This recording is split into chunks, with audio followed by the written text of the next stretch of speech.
It is my pleasure to welcome you to this EURASIP webinar, the first webinar of 2026, and it's my great pleasure to present to you Maria Sabrina Greco as our presenter today. So most of you will know Sabrina. She's quite an exponent of EURASIP. She's a professor of the Department of Information Engineering at the University of Pisa, but mostly she's a very well recognized and leading international expert in radar, and I'm delighted that she will present to us on this topic today as well. Sabrina is currently the president of the IEEE Aerospace and Electronic Systems Society, so it's actually amazing that we managed to get her on board for this. She's also been a fellow of the IEEE since 2011, and she's basically got a huge number of awards to her name, both for her general work, such as, for example, the Fred Nathanson Young Engineering Award in 2008, but really many best paper awards and etc. since then as well. So I'm not going to list these, but it's a very, very long list. Sabrina is very engaged with editorial and society activities. She's a senior editor for the Journal for Selected Topics in Signal Processing, and also a senior area editor of the Transactions in Signal Processing, as well as the editor-in-chief for the AESS magazine. She's been involved in a lot of conference organizations, and I remember back, for example, EURASIP in Florence in 2006, so lots of activity, and also very, very engaged with our organization, EURASIP, European Association of Signal Processing, where she's been in a number of roles, and currently is on the board of directors as the director for finance and operational management. So perhaps without further ado, I would like to ask Sabrina to start a talk. Maybe just one more thing. So this talk comes from the EURASIP Technical Area Committee on Signal Processing for Multi-Sensor Systems, SPMUS, and this is not unknown to Sabrina because she's been a member of this committee herself, or was a member of this committee for a long time. So maybe it feels a little bit like home, hopefully. Sabrina, thank you very much for agreeing to present this talk. I look forward to your presentation now. In terms of organization, I should have said as well, Sabrina will present for 45 minutes, an hour, and there will be an opportunity to ask questions afterwards. The presentation part of the meeting is going to be recorded, whereas the question part is separate, will be unrecorded, and you can ask your questions after Sabrina's presentation. Sabrina, over to you, please. Thank you, Stefan, for this nice presentation that you promised to be short, but actually it was a long presentation. Thank you again. So the topic of this, I mean, it's a pleasure to be here because EURASIP is my home. I feel it as my technical home. We have a lot of friends there, colleagues there, and so I feel very comfortable among my colleagues there. So the topic of this presentation, this webinar, is practically cognitive radar. So I'll try to first explain the concept behind cognitive radars, also the foundations, the roots of this idea. And I will try to explain how cognition can be implemented in modern radar systems. And then I will go through different examples: spectrum sharing, mesh elimination, the beamforming in massive MIMO radar, but also the radar cognition in one application that nowadays is very hot topic, so the integrated sensing and communications. And then I will draw some conclusions, short conclusions at the end. So every time I talk about cognitive radar, I like to start with the definition, in the standard. The standard is 686. And I'm not going to read exactly or every single word. What for me is important is that a cognitive radar is a radar sense system that can display intelligence, so it can adapt its operation and also process it, learning from the environment and the target scene. So this system, cognitive radar, can learn to adapt the operation parameters, and it can do so over extended time periods. So this is a system that learns from the environment over time. The idea of the cognitive radar, I think that has been borrowed from the idea of cognitive radar radio that, I mean, came out a little bit earlier than the cognitive radar. And it was the term cognitive radar has been coined by Professor Simon Eichen that unfortunately passed away a few months ago. And the idea was started in 2006. But actually, some of the foundation of the cognitive radar are older than 2006.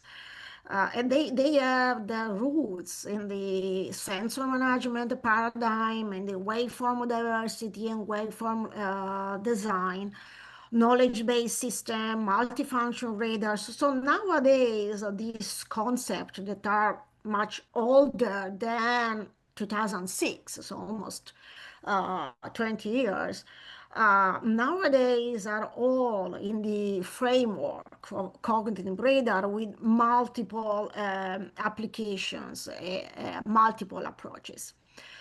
So cognitive radars try to mimic the cognitive biosonar and radar system, more sonar systems. In particular, the bath and dolphin system, they have a very efficient and simple in terms of hardware, or less simple in terms of, I mean, efficiency and application. So they are able to sense the prey. The bat sense the insects, and the dolphins sense the fishes. So I show you now a video. I hope that you can hear it, and it's practically a bat hunting an insect.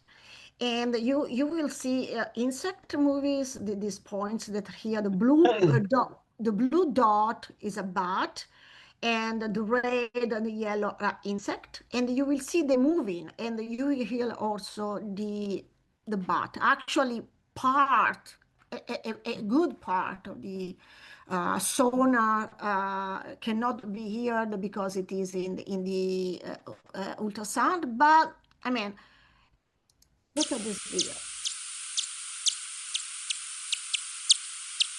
So you see, this is the bat. It's sensing the insect.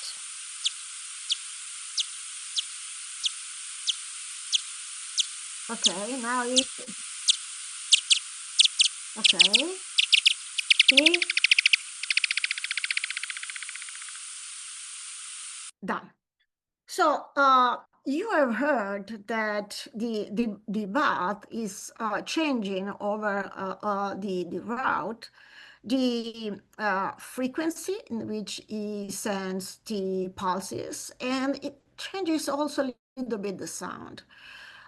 So if you look at the figure here on the right hand side of the slide at the bottom, you see the bath in the different phases of the hunt, the search, the approach, and the terminal phase.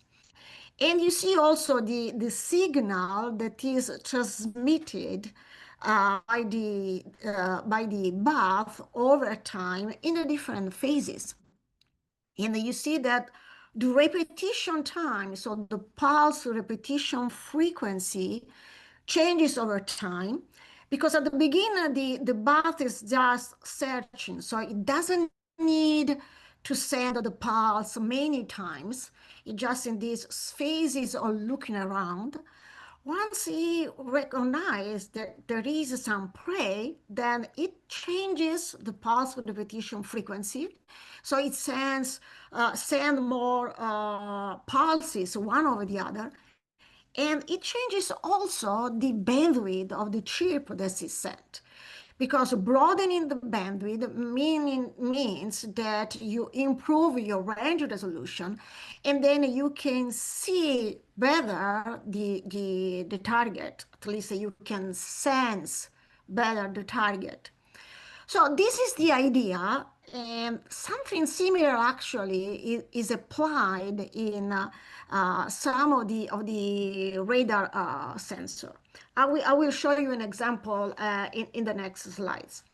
So what are the four basic processes that both bats, dolphins, but also human beings are able that use to learn continuously and I mean to react to the stimulation of the environment.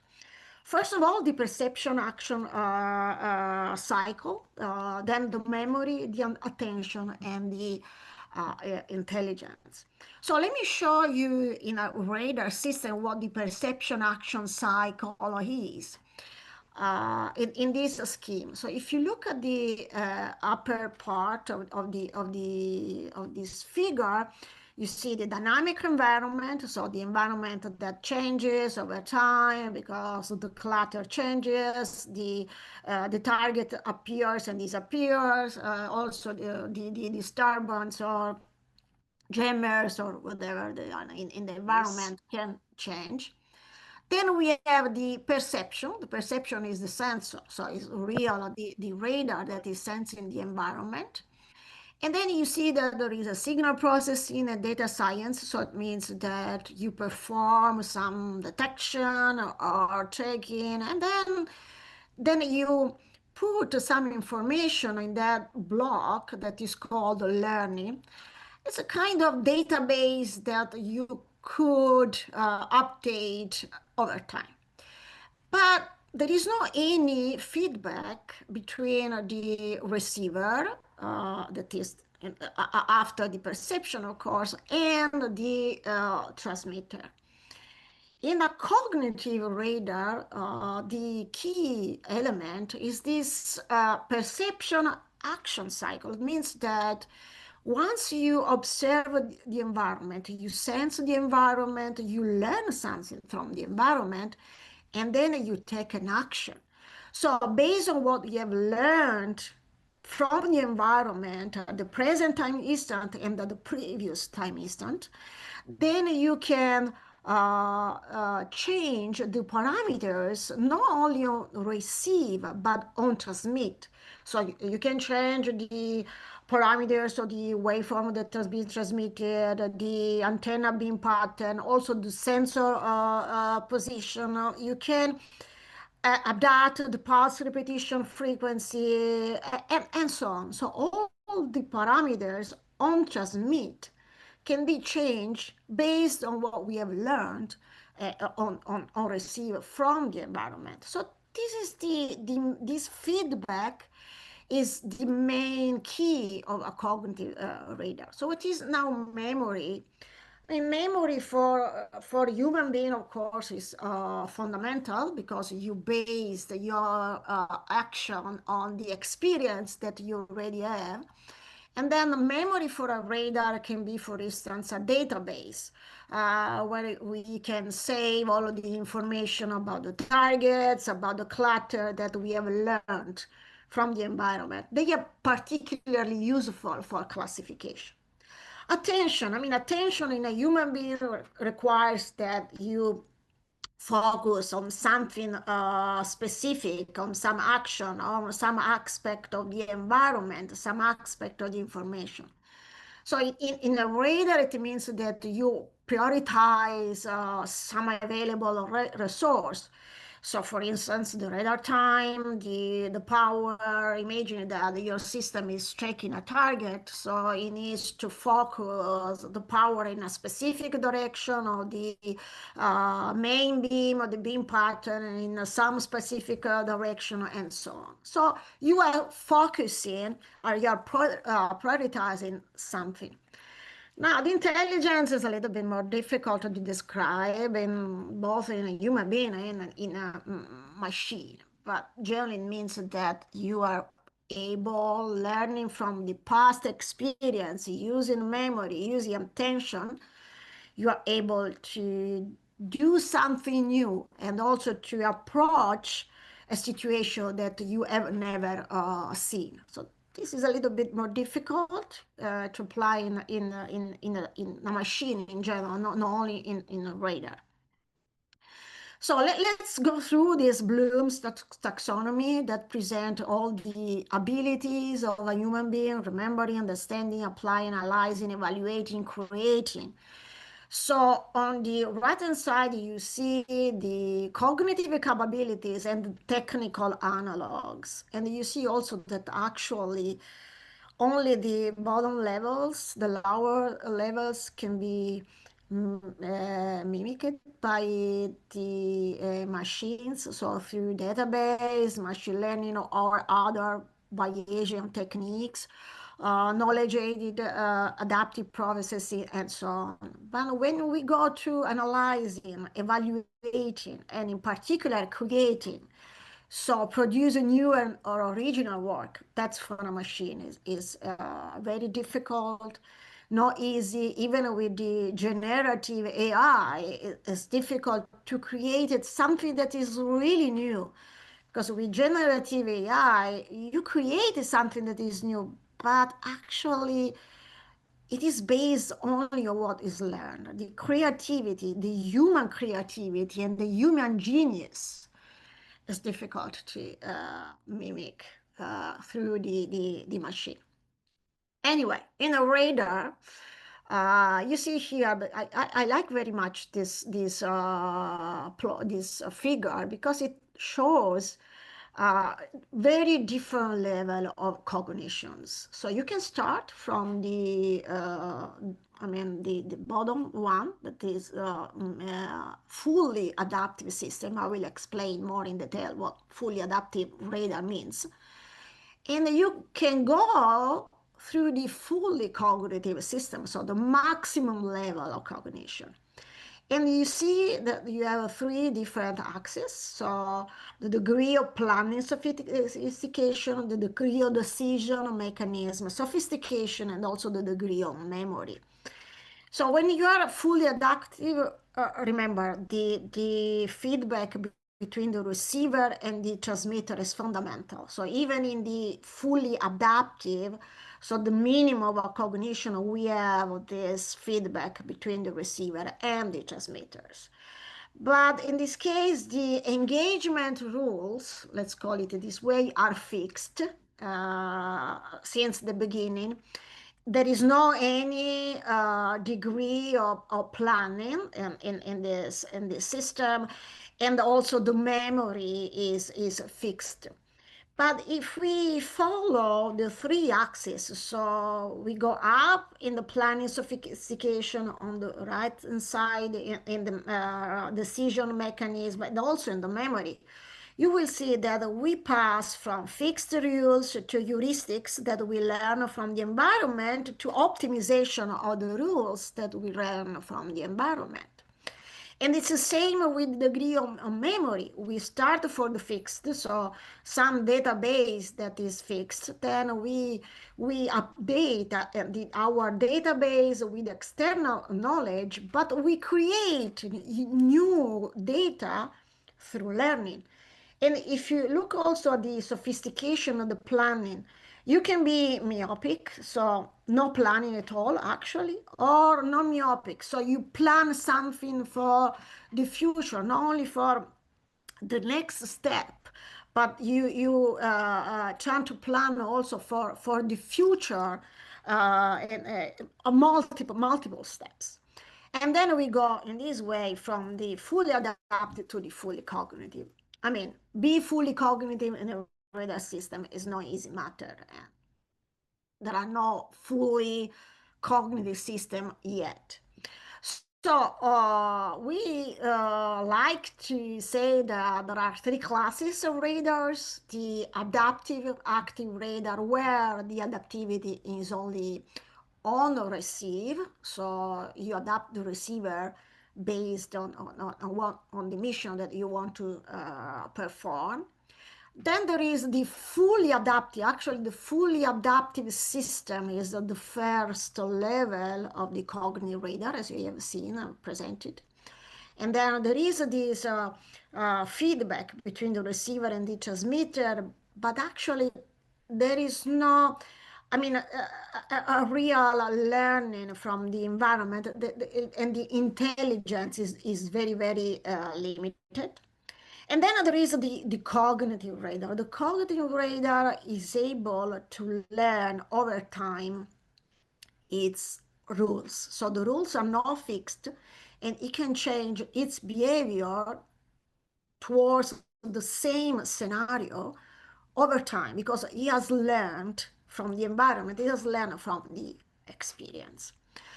Now, which task in a radar can be made adaptive and cognitive? I mean, almost everything. The frequency management means that we can choose the bandwidth in which we can transmit. Of course, we cannot move from, say, X band to V or UHV because that's a problem of the hardware. But in some range of frequencies, then you can choose your bandwidth, your channel. The clutter cancellation can be made adaptive and cognitive. So cognitive because you learn from the environment, or you can use maps of the environment, and then you can use this information that we have. You can change the waveforms. So not only you can select a waveform that in a set of fixed waveforms, but you can also adjust the parameters of a certain waveform based on the mission that you want to accomplish, and based on what we know from the environment. You can change the antenna beam pattern, so you can select the elements, you can select the weights, everything, not only based on what you receive, but on what you learned from the environment. There are multiple enabling technologies in that sense, and modern days, the technology has done a lot of progress. So we have multiband and multi-antenna, adaptive digital waveform generator, the photonics for transferring large amount of data. We have active fully digital arrays, MIMO systems. You can use also new materials, for instance, for the metamaterials, neuromorphic chips and neuromorphic computing that I mean, can help in processing all the data that we want to use for learning. Now, let me start with examples. One of the easiest examples, easiest scenarios that we analyzed, starting working on a cognitive radar, was the spectrum congestion. Maybe you know that some of the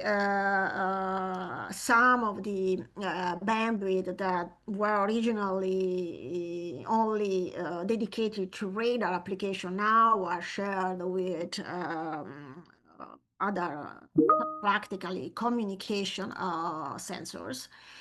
And this means that as if I have time, I'll show more at the end of the presentation. So practically in the same bandwidth, there are communication systems that are primary users, so they have high priority.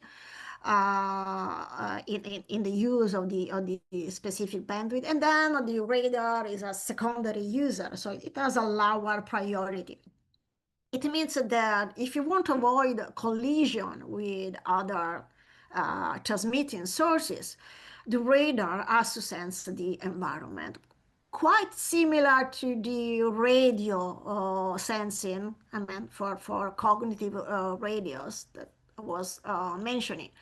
So the radar has to sense the environment, see whether there is some channel that is free in a specific time slot, and transmit over that specific channel in order to avoid the collisions.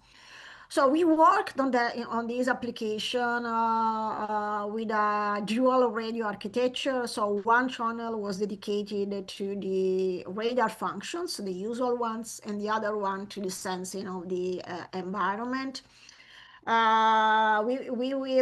implemented the sensing through I mean compressive sensing, because we only needed to know whether a channel was occupied or free. We didn't need exactly to have all the values of the spectrum reconstruction. So this allows us to use I mean, a smaller number of samples, so a smaller sampling rate. And then after this reconstruction of the spectrum, then we have the energy detector. The energy detector can say whether the channel is occupied or not, in the sense that based on the energy that is received, you understand whether there is only noise or there is something different. Then, instead of using this information to decide whether to transmit or not, we use this information to update the channel parameters. The channel parameters, the model of the channel is a hidden Markov model with some parameters that must be estimated over time, updated over time. And it is the model of the occupancy of the channel by a communication system. Then based on that, we are able to estimate the probability that in the next time instant, the channel will be occupied. And then here we put the threshold. Of course, if this probability is higher than a threshold, the radar does not transmit. Otherwise, it transmits exactly in that bandwidth. And here there is some results. You see that the blue curve here, the probability of having a collision or the probability of losing a spectrum opportunity. And we put them in a system without any cognition equal to 0.5. But with our system, with some cognition, then we were able to lower both the probability of losing a spectrum of opportunity and the probability of having a collision. Now, this is a simple example because actually the rules are fixed. So we can say that this is a fully adaptive radar because the rules doesn't change, the rules that don't change over time. So the radar knows that after estimating the probability of having the channel occupied, if it is greater than a threshold, it does not transmit. Otherwise, it transmits. So the rule is fixed. But there is this feedback between the receiver and the transmitter. Okay, so this is a cognitive radar, but the first level. There are many other approaches for the spectrum sensing. Some of them is based simply on a reaction, as this one. Some of them are based on changing the decision rule. I will show you some example of this changing of the decisions, so the changing of the rules over time in a different application. And you see also the main three groups, energy detector, feature detector, and meshed filtering. They can be both fully adaptive or cognitive. The energy detector based techniques are the easiest ones because you don't need to know anything about the signals of the other sources, and you don't have to estimate anything about the other sources, only the energy.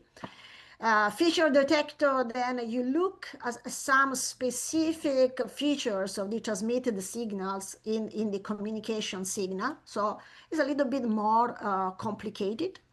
And matched filtering means that you need to know the characteristics of the signal that are being transmitted by the other sources. So you can build a matched filter, and then you can select you can understand whether there is a communication signal or not. Of course, the matched filtering is the most efficient of the three, but it's highly complex and you need a lot of information, or you need to learn over time a lot of information. Now let's go to something that is in a radar application is called meshed illumination. So let me explain. Let's look at the scheme there. We have S. S is the signal that has been transmitted. And then H sub T actually is the transfer matrix of the target. So the target practically is a linear system. It is designed as a linear system that react to the signal that has been transmitted by the radar, the signal S. So at the output of this linear system, we have Y. So Y is the signal going to the receiver coming from the target.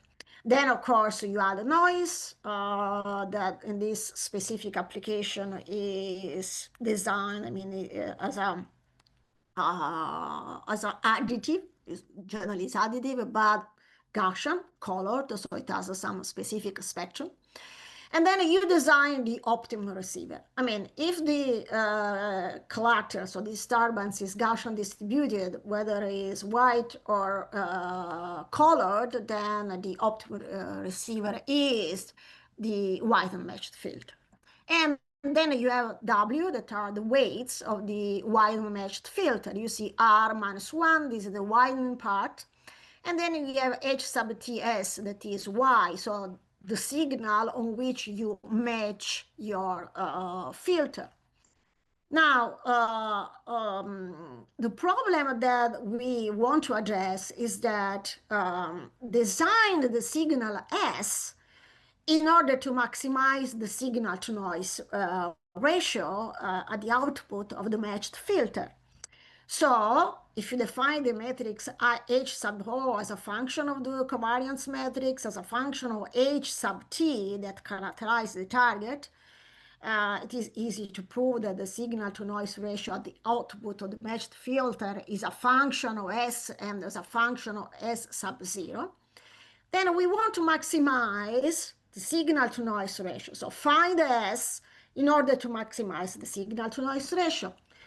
This is an easy problem from the statistical point of view. The solution is in closed form, and the solution of this problem is the eigenvector of the matrix H0, H0 with the maximum eigenvalue. So it's the vector that satisfies the equation that you see here in this frame. So let's look at the shape of this signal that is optimum, that is called the meshed illumination signal. Now, forget the scale or the frequency here, because these are numbers in a specific application. Look just at the plot. Now look at the dotted line, that is a typical linear frequency modulated signal, always used in multiple applications of the chip, practically in a radar. look at the spectrum that is almost flat. There is some ripple, but if the compression rate is high enough, then it is practically flat. Then look at the spectrum of the clutter, the disturbance, that is the solid line. See, there are peaks, there are holes. And then look at the spectrum of the signal that has been optimized with this matched illumination. And it is this line here. And you see that it has the peaks in the spectrum exactly where the clutter has the nulls or the holes. So practically the matched illuminated signal try to anti-match the color noise spectrum. So how can we do this in a cognitive way? We have done that with this experiment. Actually, the experiment was run in China. And you see here the cognitive radar system that is quite easy. And for the experiment, we had a cooperative target, so we know exactly the H8, HT, because you see here that, to perform this optimization, you need to know the characteristic of the target. So you need to know H or T, but actually can be done in multiple ways. Learned from environment again, or it can be in a database, because you can use CAD models, or using a microwave measurement in an anechoic chamber or some target and so on. Here it was a cooperative target, so we know the characteristic of this target. And then this radar alternate cognitive working mode with the traditional working mode. Let me explain. During the traditional mode, the radar simply transmit the waveform that is set for, but record a lot of data coming from the sea clutter. There is a neural network, so that is able to extract the features of the spectrum of the clutter from the data. Then in the cognitive mode, then the clutter, the radar use what has learned from the environment again to predict in the next time instant the future, the features of the spectrum of the clutter, and then adapt on it the shape of the spectrum of the target. So you see, it's a matched illumination, but it uses the cognitions of the data from the environment. So in some sense, it is data driven using the neural networks. And see, these are examples. And here again the waveform on the left and right left hand side plot, you see the usual spectrum of the chip, so it's almost flat. Then in red the spectrum of the clutter, and in green the spectrum of the target in this range of frequencies. And in the other plot, on the right, you see the waveform that is transmitted, the cognitive waveform that has been transmitted by the radar. And you see that it is very different from the spectrum of the chip, because practically it tries to maximize the energy where the response of the target is maximum, and where the power of the clutter is minimum. So this is exactly, the concept of the matched illumination. And these are the plots with the classical chip and with the optimized waveform. Now let me go to something that is really interesting for me, because I I discovered the reinforcement learning working on cognitive radar. And you see on the plot in the upper part, that is a scheme of the cognitive radar. Again, the environment, the receiver, the feedback between the receiver and the transmitter, and the transmitter changing parameters. And in the bottom part of the slide, you see the scheme of the reinforcement learning. And there is an agent. The agent for us is a radar. For other application, it can be a robot, can be a base station. For us, it's a radar. This agent takes, observe the environment, okay? Based on the observation of the environment, takes some action. This action change the environment. The agent observe again the environment and receive a reward based on the goodness of its actions. So what is the goal, the final goal of the agent? Learning from the environment how to achieve its goals in the better way, receiving the highest reward. So, which is mathematically the reinforcement learning. The reinforcement learning actually is a Markov decision process. So nothing fancy actually. But it is defined by a set of four parameters, S, A, and P, and R. S is a finite set of states. Why a finite set? Because if the number of possible states of the environment as well as the number of actions is not finite, then the reinforcement learning does not converge. So it must be finite and possibly not too large.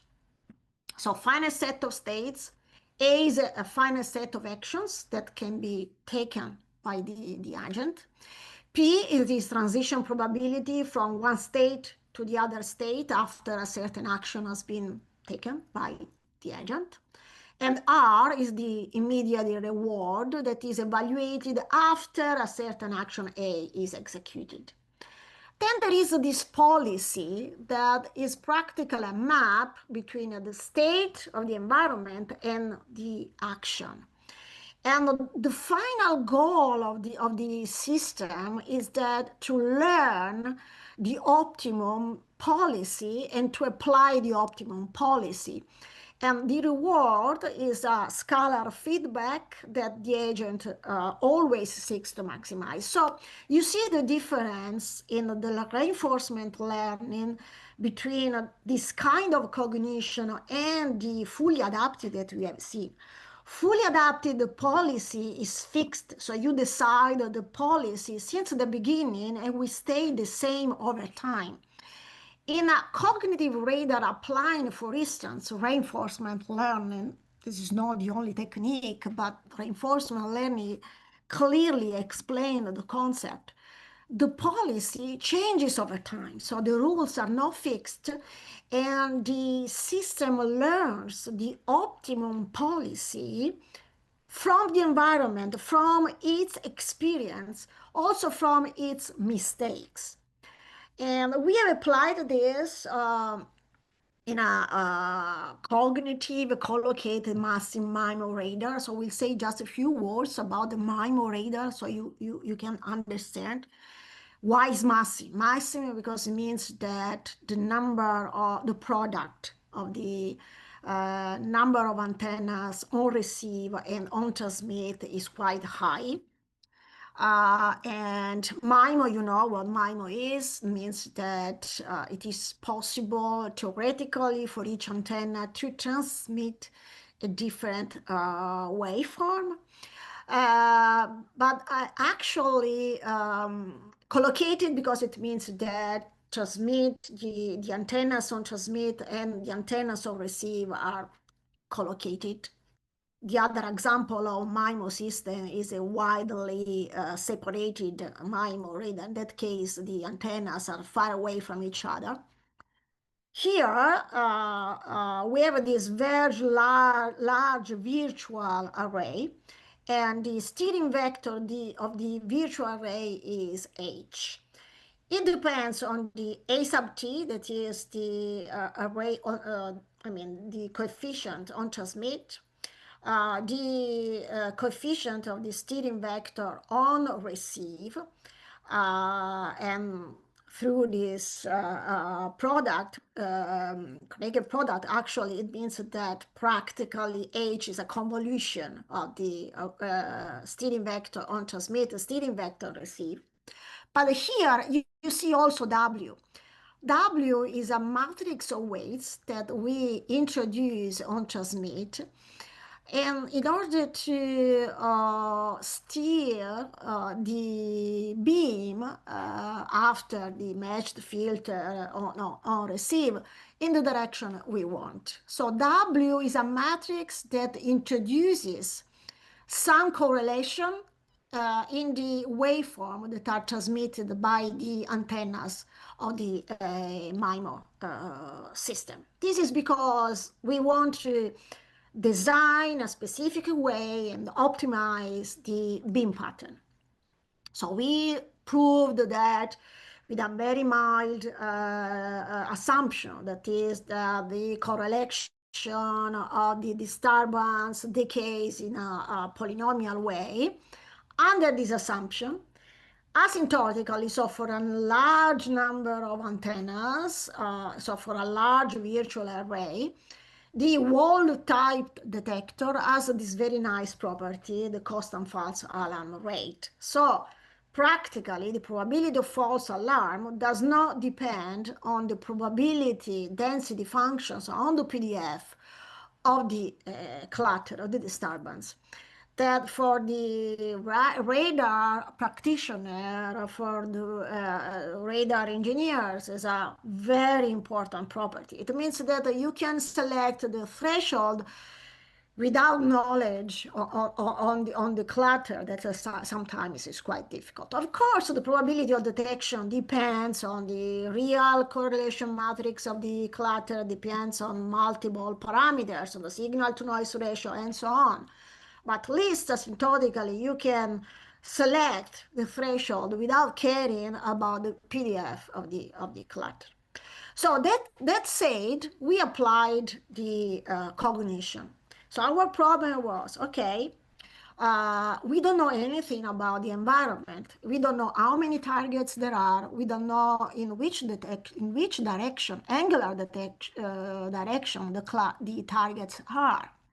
So we want to learn this from the environment and design the optimum W matrix in order to focus the energy, so the beams, towards the direction where the target are expected. In this way, you don't waste the energy in some direction where there is nothing or there is only disturbance.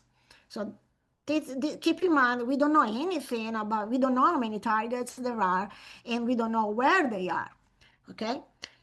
Then we applied the reinforcement learning on this problem.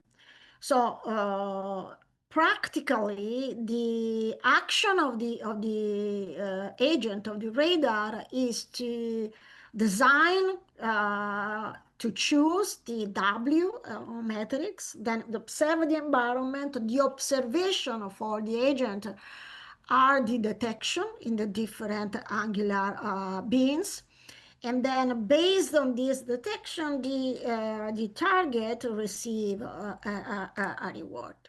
So the action is this one. You see that is this maximization problem with a constraint on the power that is transmitted by the system. It's not particularly different problem, but it is practically tantamount to steer the beams in the direction, in some specific direction, okay? So let me explain easy in this way. And which is the reward.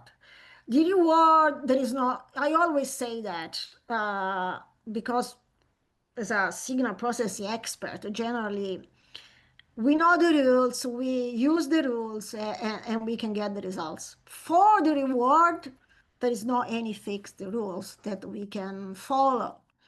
There is no any specific recipe. So the only thing that we know is that the reward must depend in some way on the figure, the measure that you want to optimize. In our case, we wanted to optimize the probability, to maximize the probability of detection. So you see here that in the reward, there is one term that is positive, and the other term is a penalty. The first term is the estimated probability of detection in the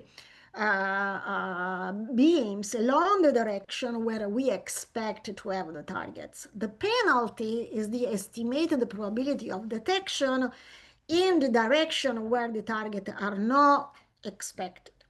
It means that if you focus a lot of energy along the wrong direction, this estimated probability of detection will increase. The penalty will increase, the reward will decrease. And then the system will learn that this is not the good action. This is not a good way. Now, we implemented the reinforcement learning through the SARSA, so state action, reward, state action. It means that we use the Q function, that is the state action value function, and it is updated at each time instant based on the learning rate and the discount factor. The learning rate and the discount factor are parameters between 0 and 1.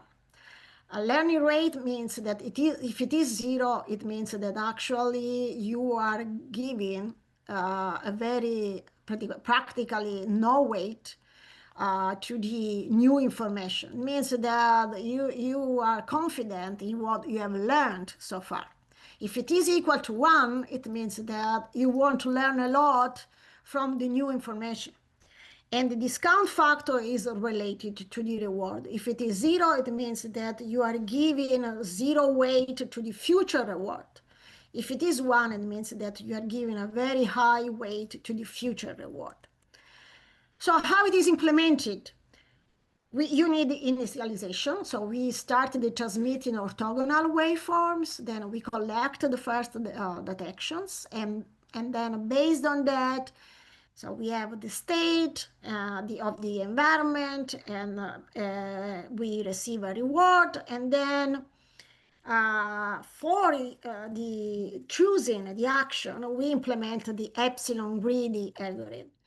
The epsilon greedy means that at each step, you decide for the optimal action. The optimal action is that whose Q value is the maximum one, with a probability that is 1 minus epsilon.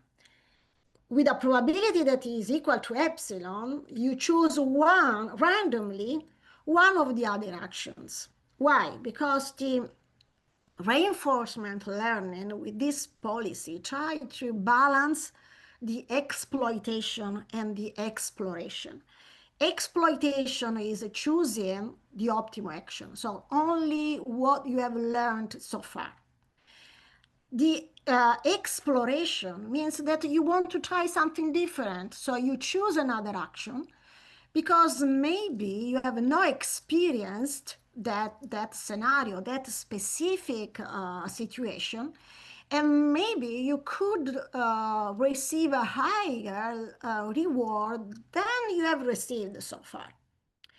So, I mean, this is similar what happens actually for a human being. You don't always follow the advices or what you think that, I mean, your mind with your brain is the best action. Sometimes you do something that follow the instinct or simply random. I mean, you could make big mistakes, but sometimes you can gain a lot. And this is exactly what the reinforcement learning is trying to do. So I'll show you some simulation in a dynamic, first in a static scenario, then in a dynamic scenario. What is dynamic here, and you will see the results, are exactly epsilon and alpha. So you understand that if you fix from the beginning the learning rate, it means that whatever is your time, you are giving the same importance to the new information. But typically, at the beginning, you want to learn more. And I mean, after a long time, you have learned a lot. And then the new information the new information is not really new. So alpha can decrease over time from 1 to 0. And it's the same in epsilon. Epsilon at the beginning, and you want to learn a lot, then you can choose randomly. Epsilon can be close to 1. But over a certain time, after a certain time, then epsilon can go to 0. So this is exactly what we have done here, trying to understand how exploration and exploitation trade off in the epsilon greedy policy. So you see here that there are 3 curves, red, blue, and black. Red is with a low value epsilon, so it means that practically you go towards the greedy policy. Epsilon equal to 0.8, it means that you go towards the random choice.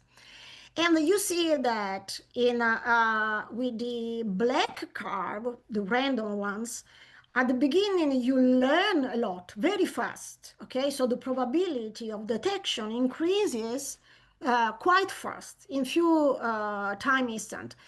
But then it goes to saturation, and that value is lower than in the case in which you choose the minimum value, so 0.2. If you choose 0.22, so the greedy policy, then you see that at the beginning you increase very slowly, but you get a value that is maximum at the end. Same behavior for alpha. Alpha is the importance that you give to the new information. And then you see that if alpha is a 0.8, then at the beginning you increase quite fast, but then you don't get the maximum. Now with alpha that is low, that is small, you go very slow at the beginning, but you get a maximum. So we decide to implement something that is adaptive. It is based on the reward on 2 consecutive time instant. If this reward is small, it means that you, reach practically the maximum learning. And then you set the values at the minimum or something that is the maximum between the minimum value, the parameter, and something else that we have set. If these values are in between, then you can still learn something. If this reward is greater than eta, this second threshold, it means that you are still at the beginning and you have to learn a lot. So put the value, the maximum one.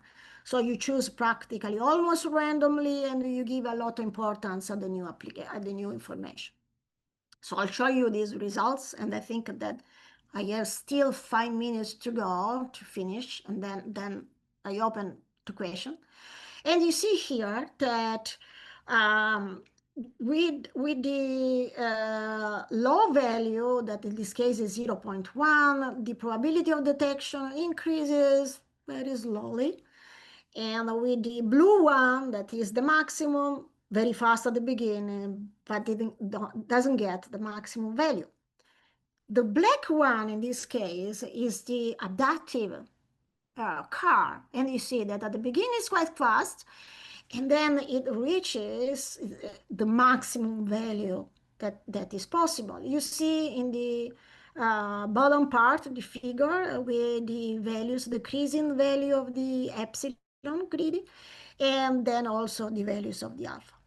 We did the same, I'll show you this with a dynamic scenario when there are 2 targets that are in 2 different positions, but actually they are moving. So they approach the radar and then they go far away.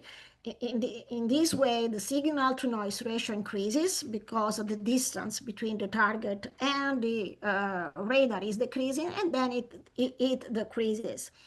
So this is a dynamic scenario. And you see how the reinforcement learning adapt to it. So the blue curve, that is practical probability of detection almost equal to 0, is when you transmit orthogonal waveforms. So you are not focusing the beam in a specific directions. The upper bound is the black curve, actually when you know where the targets are. So this is a clairvoyant detector.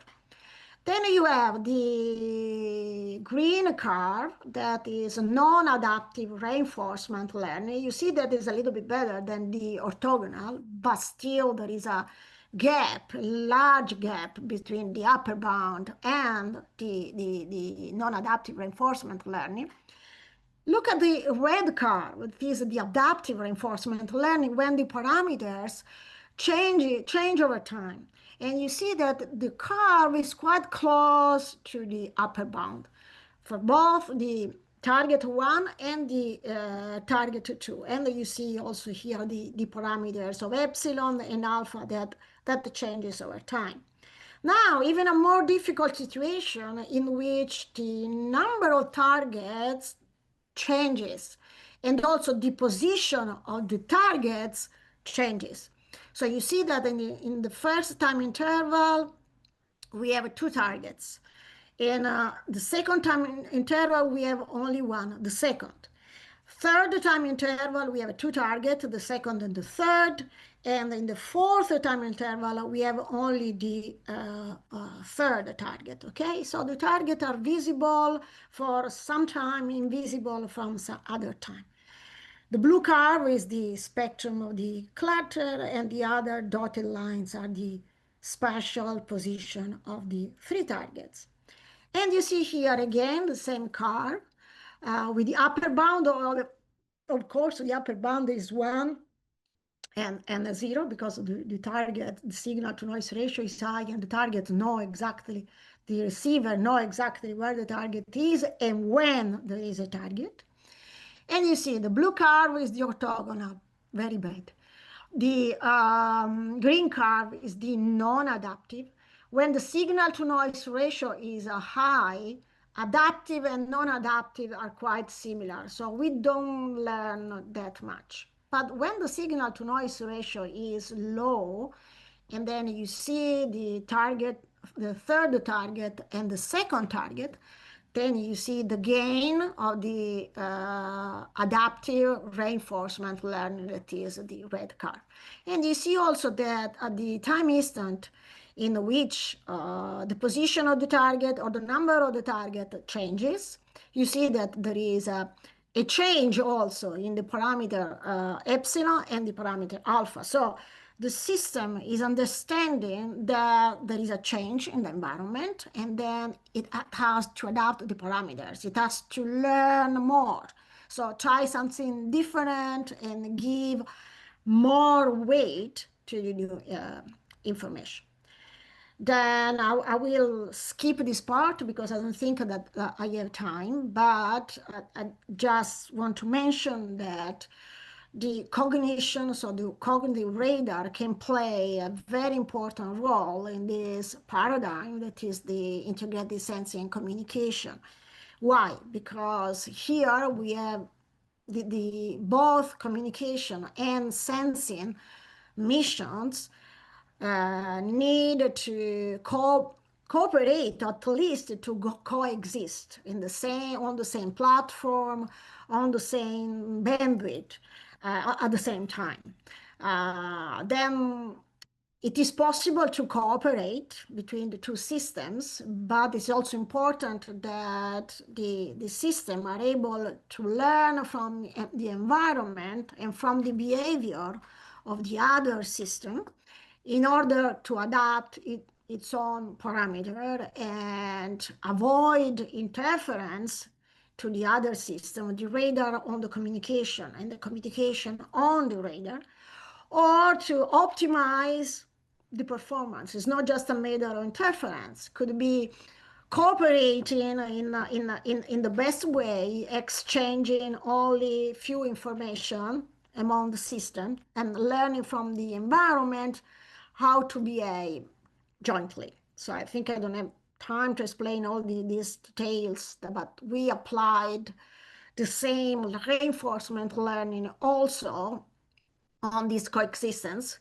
We simply decide to focus one of the side lobes of the massive MIMO system towards a specific direction where the communication system is. And you see here the beam pattern. The highest lobes are for main lobes are for the targets, the radar targets. And then there is a high side lobe in a specific direction. That is where the communication system is.